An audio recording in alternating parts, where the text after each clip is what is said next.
Como ele falou, eu fiquei no laboratório do Joseph Brain.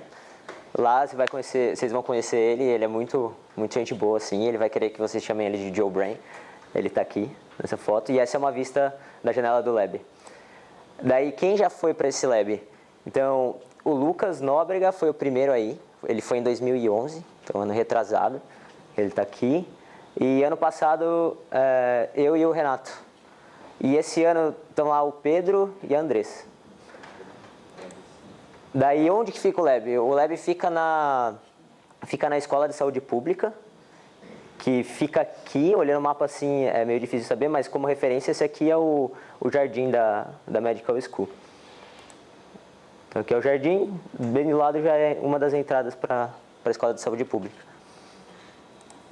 Daí, falar um pouquinho das oportunidades que vocês vão ter no laboratório, o que vocês podem fazer lá.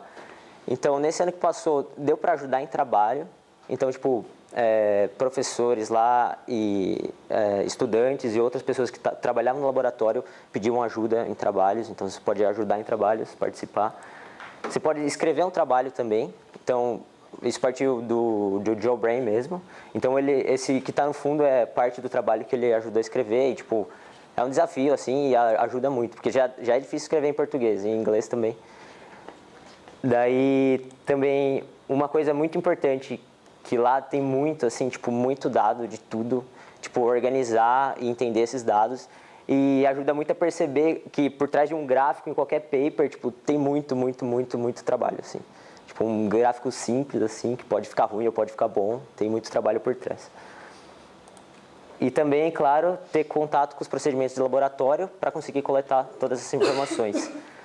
Então, aqui, por exemplo, análises bioquímicas, tipo, também histológica, mexer com células, várias coisas de laboratório mesmo, também que vai ter lá. E contato com os animais, lá a gente trabalhava com rato ou camundongo, eu trabalhei mais com camundongo.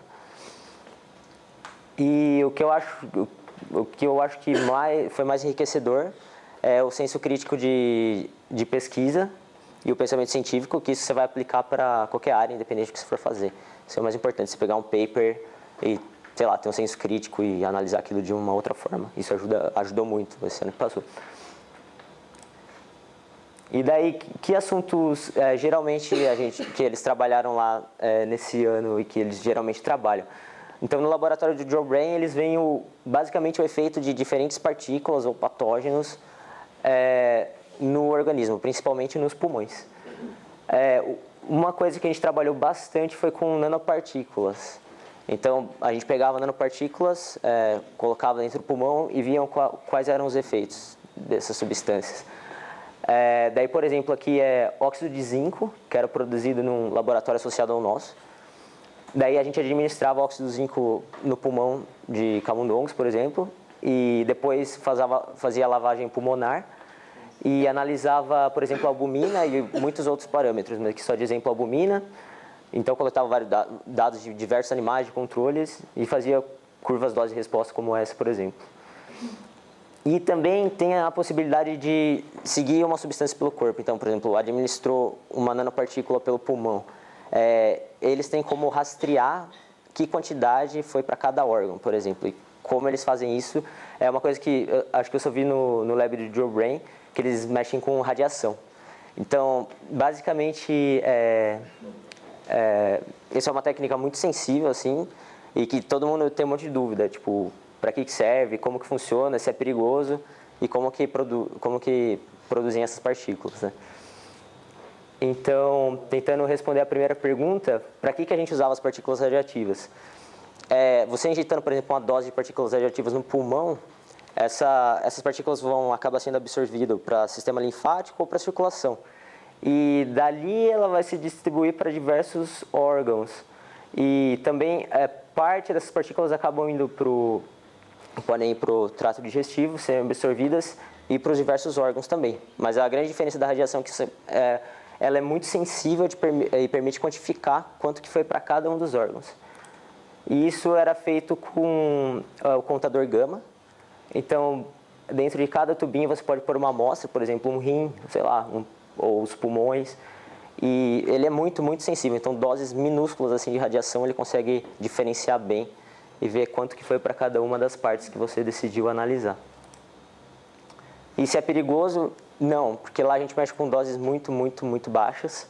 A gente não manipula o material mais perigoso também. E eles são muito rígidos com segurança, assim. Até a Patrice, que fica a uma parede longe do lab, tem, tipo, um controle de radiação. A gente tinha controle pessoal de radiação, tipo, e nunca deu problema nenhum e realmente a dose é muito pequena, assim. A gente tem pouca exposição mesmo. Eu acabei trabalhando pouco com as partículas radioativas, o Renato trabalhou mais, que foi também. E como que elas são produzidas? As partículas podem ser produzidas lá mesmo ou compradas de alguma empresa. E daí eles mandam para o MIT, que eles têm um reator nuclear, e lá eles conseguem tornar essas partículas radioativas. Então agora algumas fotos. Esse é um dos... O lab basicamente são 4 corredores, assim. É uma foto de dentro do lab. Aquela outra era da porta. Esse é o Renato cuidando dos ratos dele aqui. Daí esse eu estava fazendo algumas análises em camundongos. Isso aqui são vários pletismógrafos, então tipo, você consegue ver todos os parâmetros respiratórios dos animais e ao mesmo tempo expor ele à inalação de partículas. E aqui você conta a distribuição e quantas partículas tem, por exemplo. E depois vale lembrar que no fim do ano você vai ter que apresentar isso. Então você vai ter que... Já é difícil apresentar em português, às vezes lá você vai ter que apresentar em inglês, é uma experiência muito boa também. E daqui um pouco do pessoal que trabalhou com a gente, e esse é o Ramon, que ele vai estar ajudando com os procedimentos, ensinando vários procedimentos.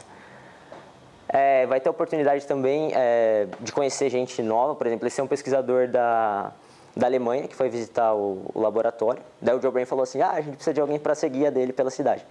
Daí ele falou, então vocês pagam táxi à vontade, comem onde vocês querem, vão visitar os pontos turísticos, foi bem legal.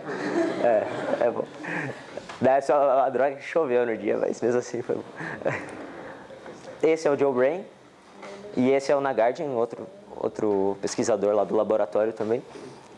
O John Bray, ele é muito bonzinho, assim, ele convida para ir na casa dele, assim, algumas vezes, tem reuniões. Esse dia foi um dia na casa dele que ele chamou para, tipo, uma confraternização do lab mesmo.